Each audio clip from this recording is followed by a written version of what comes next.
You are watching Xirtus. demand increasing for both, power supplies and graphics processors without actually having the substance to back it up. And I guess, from a capitalist standpoint, that's great for people that just want to manufacture things just for the sake of manufacturing them. But I don't, yeah, at the end of the day, in these cases, it's not been a better product or more immersive. Like you still get good, like I would rather they just released apparently remastered Oblivion, and Oblivion has one of the most renowned expansion packs of all time. I've never actually played it, but I'm more interested in buying that, like a game that has been around for a while and has a really, really solid review about it than I would be buying something like Star Wars, because a lot of these things they just honestly do not look that great. So every now and again, I just to test out my processor, I open up God of War from 2018. That game looks phenomenal. Like it looks phenomenal at 60 frames per second, and I think anyone that thinks differently is utterly, utterly high. And so, Fucking like, stupid. That's what you yeah, are. you're just Dude, stupid, man. have you ever heard of the Game and Watch from Nintendo in 1980 before the Yes. Game Boy? Dude, They made it a playable Smash Brothers character. dude, look at this little thing. This is the Game and Watch. This was before the Game Boy, and it had, you have to imagine when people still like lived outside and did stuff with their lives, like Yeah, you go outside, stuff. smoke a cigarette, cut class, play some game and watch. My God, bro. It's this tiny credit card sized little thing from 19. It's like way smaller than the Game Boy. And it had pretty interesting games. Like, to be honest, it was pretty sweet for 1980. Yo, Like a good. I mean, they could have done even more awesome game. They could have put Mario Brother on this. They just hadn't invented it yet. I have a question, Andreas. Have you ever read the reviews, like the Amazon reviews on the Threadripper Pro processor? No. Should we check those out or something? That Yeah, costs it's like really $5,000. yeah, it's like a $5,000 processor, and the reviews say something like, "Oh, this runs great on you could run Fortnite great on this thing." Or I was like, I was processing some skibbity toilet memes, and it just crapped out on me, 0 out of 10. All right, $10,000 for the Threadripper Pro. Reviews: great buy for developers. String theory, don't get me wrong, it's a great CPU for when browsing, gaming, quantum computing. It didn't have enough threads for string theory. We'll make it 5-star once it does.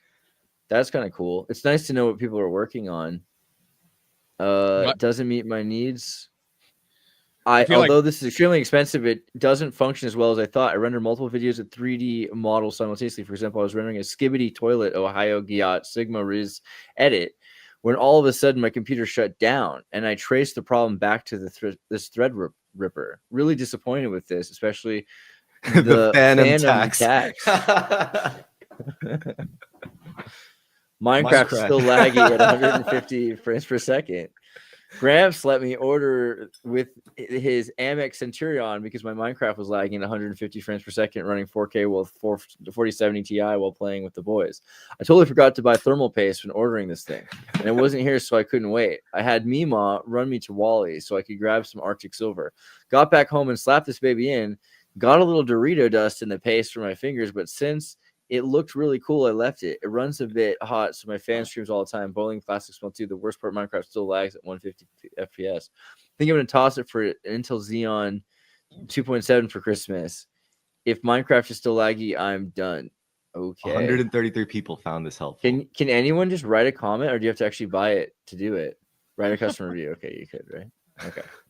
Because that's an expensive joke if you didn't buy it, Now, I wonder, it seems like there's only one thing that would be actually useful for, and I wonder how long it would take to, render a 2-hour digital movie on it, from, like, I don't know what people would, like, edit that in. Again, you, would use a video card to do most of that stuff. No, I thought it was probably, like, I was bottlenecked by my processor, but I think it does use a little bit of both. But I think the actual, when I checked, sometimes I dream things, and I dream false information, and then, like, I retain it as memory. But I mean, you can process on your processor, but it's usually less efficient, right? So if you can get a video card that can, I didn't think video cards were built specifically to do like rendering algorithms. Certain ones are, for sure. Like, I would say most of them are more suited for it generally, just because the way a processor works is it has you're doing 20 questions, only it's like millions of questions. Is this this, or is this a pixel? And what color is that pixel, right? But if you already know basically the gist of the questions, which is why AI and things are making it easier to ask less and less questions, it can just have, it doesn't have to calculate such a large amount of memory that the question can be a shorter question. So for a CPU, you're wasting a bunch of the thread. But for a GPU, a graphic processing unit, it could be like, we assume it's a video pixel. Is this pixel red? Is it blue? Is it green? Yes, and then it moves on. So it's less datum at the time, but it's more efficient because you're running simpler questions because they're just about video, or they don't have to be just about video. That's the interesting thing about more, shorter operation points, floating operation points, That's very cool. No, it's radical. Do you want to stay on this subject? No, sorry, I just nerded out because you brought it up. It's no. I appreciate that. So like, the only other side note is like, now when I render music, it seems like my like when I render in Reaper, now it uses a lot of processing power. So now it's like half the time. Now I don't have to worry. I was so bottlenecked, but now I feel like music is unique in that you can make some of the wildest stuff out there that you will ever hear, and you don't need like that much power. Like it's way different than the video rendering world. So like I feel like I have enough headspace to do a lot more stuff. It's like, I think it's like a M1 you can do just about anything too. That's either like this. So I'm really interested in like RISC, and so like reduced instruction set computing. So calculators. So Snapdragon. And in the future, there's going to be RISC-6 is happening with their like Pi devices and things. But you can do amazing stuff with like the Mac M1, which is now they're at the M4. So like for a few $100s, like not a lot, you can get an M1 Mac Mini or like one of those old machines. And the RISC architecture, it's all integrated on one circuit, and it's really impressive.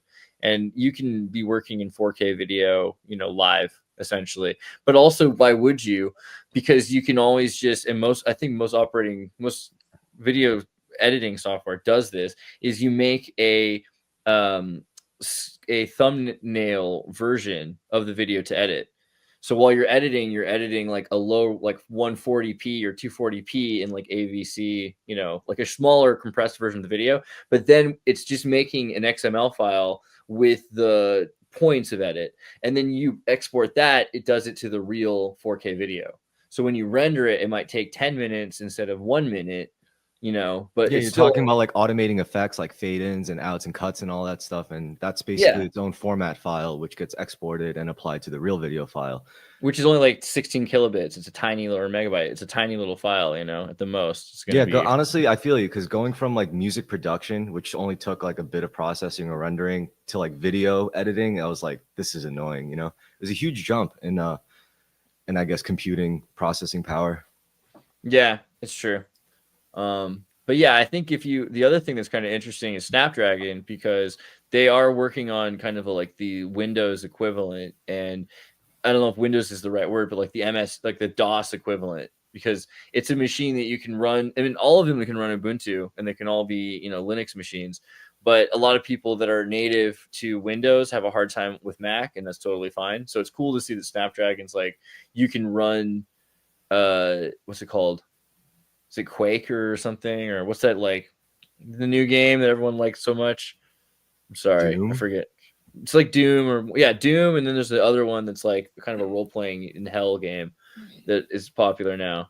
But you can play all these on Snapdragon, which is cool because you used to have a GPU and a dedicated machine. So now you can have like a freaking laptop that you can do those things with. And yeah, I mean, that also depends on if you're going to get involved with AI at all, because like Meta has that open source Apache thing, or Ollama, right? So if you want to, and AI is more useful than it's ever been before. Like if you have integrated Ollama into your machine and it can access and run your machine for you, it can help you do crazy shit. Like it can write the XML files for you. You can tell it to do something. Be like, cut it all the fade outs of the music, and it makes an XML file for you in the software that it's never used before. And you don't need to use like ChatGPT or something like that. You can just download a Mixtral model or Dolphin or something, kind of like AI model that people have put out open source, and then run that through Llama. So now it's like, it's worth it to have probably like some sort of integrated system. but Diablo 4. Really? Diablo Is that 4. what we're talking Coming in clutch. about? Now I'll give you guys in the chat a review if I play Oblivion with all the extenders. I played Skyrim. I found every location that exists in Skyrim and like cleared out every tunnel. I was like, I don't have anything left to do. But yeah, it was really fun. So yeah, some games really do hold up over time. That's your TikTok brain rot for the day.